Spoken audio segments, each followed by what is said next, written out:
Assalamualaikum warahmatullahi wabarakatuh. Salam guru penggerak. Kembali lagi dengan saya Erni SPD, calon guru penggerak angkatan 9 dari SD Negeri 162 Pekanbaru, Provinsi Riau. Kali ini saya akan menyampaikan koneksi antar materi, kesimpulan dan refleksi modul 1.1.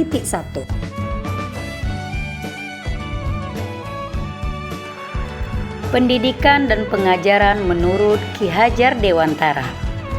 Menurut beliau, pendidikan dan pengajaran seringkali dipakai bersama-sama.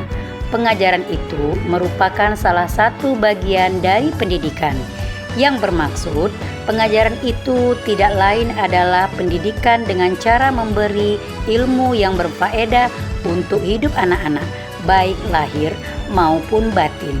Sementara pendidikan pada umumnya dapat diartikan sebagai tuntunan dalam tumbuh kembangnya anak. Ada beberapa pertanyaan dalam kesimpulan dan refleksi dalam modul ini. Yang pertama, apa yang Anda percaya tentang murid dan pembelajaran di kelas sebelum mempelajari 1.1?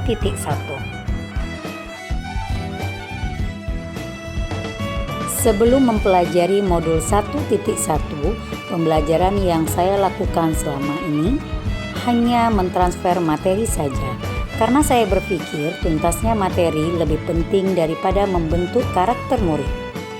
Setelah itu, hanya melihat dari aspek kognitif saja. Bagi saya, batas keberhasilan anak adalah bisa mencapai nilai KKM. Dan pembelajaran berpusat pada guru saja. Pembelajaran yang menempatkan siswa sebagai objek. Dalam pembelajaran dan kegiatan belajar bersifat klasik, guru menempatkan diri sebagai orang yang serba tahu dan sebagai satu-satunya sumber belajar.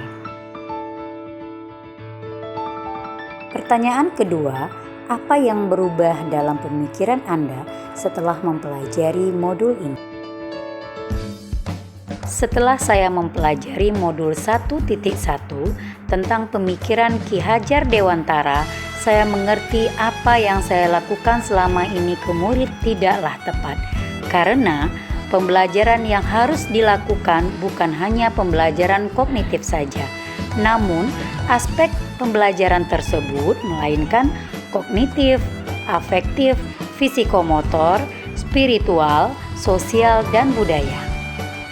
Setelah itu, murid memiliki kebebasan bereaksi, mengemukakan pendapat, berekspresi sesuai dengan metode pembelajaran dan media yang tepat.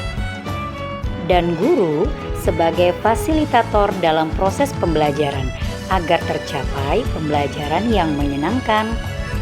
Dan saya sebagai seorang guru harus mengenal karakteristik murid, karena mereka dilahirkan menurut kodrat mereka masing-masing.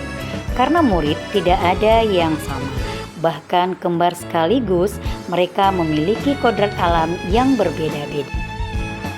Dan untuk pertanyaan berikutnya, apa yang Anda segera terapkan lebih baik agar kelas Anda mencerminkan pemikiran Ki Hajar Dewantara? Yang dapat saya segera terapkan dalam kelas setelah mempelajari modul ini antara lain merancang pembelajaran interaktif dan menyenangkan dengan melibatkan murid sesuai metode student center. Metode ini merupakan pembelajaran yang menempatkan siswa sebagai pusat dari proses pembelajaran.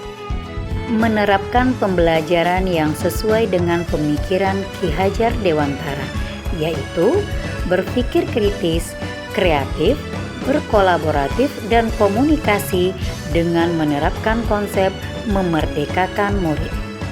Dan sebagai seorang guru, tugas saya menuntun murid. Guru adalah pimpinan di dalam kelas yang harus memberi contoh baik bagi murid-muridnya dan bisa menjadi panutan bagi murid-murid. Demikian kesimpulan dan refleksi modul 1.1 dari saya. Semoga video ini dapat menginspirasi bagi Bapak Ibu pejuang pendidikan. Terima kasih. Assalamualaikum warahmatullahi wabarakatuh. Salam guru penggerak.